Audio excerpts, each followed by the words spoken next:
Surely he would not stretch out his hand against a heap of ruins if they cry out when he destroys it. Have I not wept for him who is in trouble? Has not my soul grieved for the poor?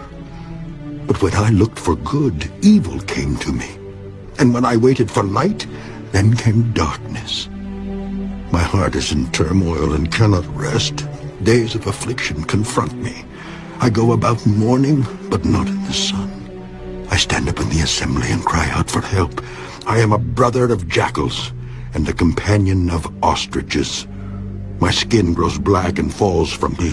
My bones burn with fever. My harp is turned to mourning, and my flute to the voice of those who weep.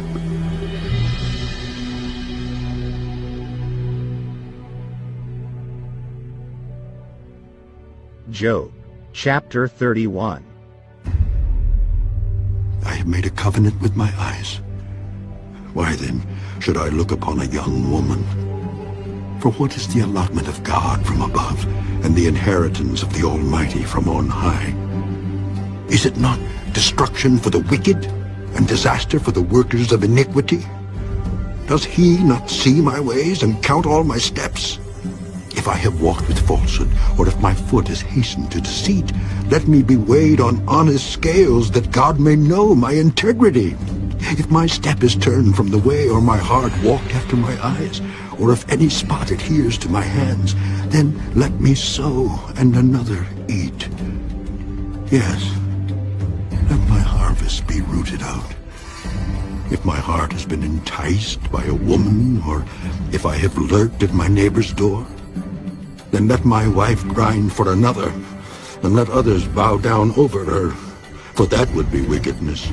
Yes, it would be iniquity deserving of judgment, for that would be a fire that consumes to destruction, and would root out all my increase. If I have despised the cause of my male or female servant when they complained against me, what then shall I do when God rises up? When he punishes, how shall I answer him? Did not he who made me in the womb make them? Did not the same one fashion us in the womb? If I have kept the poor from their desire, or caused the eyes of the widow to fail, or eaten my morsel by myself, so that the fatherless could not eat of it, but from my youth I reared him as a father, and from my mother's womb I guided the widow. If I have seen anyone perish for lack of clothing, or any poor man without covering, if his heart has not blessed me, and if he was not warmed with the fleece of my sheep, if I have raised my hand against the fatherless when I saw I had help in the gate, then let my arm fall from my shoulder. Let my arm be torn from the socket. For destruction from God is a terror to me, and because of his magnificence, I cannot endure. If I have made gold my hope, or said to find gold, you are my confidence. If I have rejoiced because my wealth was great, and because my hand had gained much.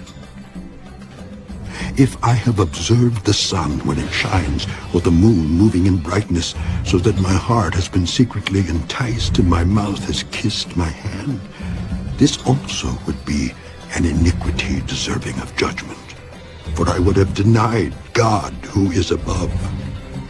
If I have rejoiced at the destruction of him who hated me, or lifted myself up when evil found him, indeed I have not allowed my mouth to sin by asking for a curse on his soul. If the men of my tent have not said, who is there that has not been satisfied with his meat? But no sojourner had to lodge in the street, for I have opened my doors to the traveler.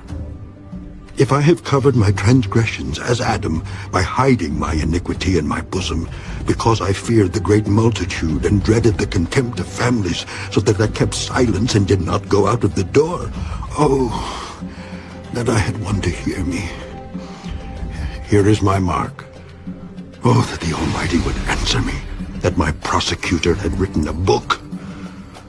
Surely I would carry it on my shoulder and bind it on me like a crown.